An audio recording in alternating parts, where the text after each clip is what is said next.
What's up guys, in this video I'm gonna show you how to use Snipping Tool to make a screenshot in Windows 11.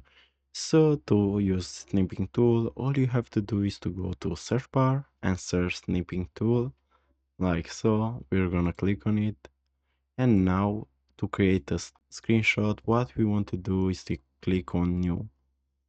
And now you can either screenshot all the display or you can screenshot part of it, like so. And as you can see, we just screenshot a part of our desktop. Or you can use another method to use the snipping tool. You have to click the Windows button, Shift and S key at the same time. And as you can see, again, the snipping tool has appeared. So we can use it again. Now this screenshot, you will find it at pictures in the files. So guys, this was the tutorial. Thanks for watching and don't forget to like and subscribe to the channel.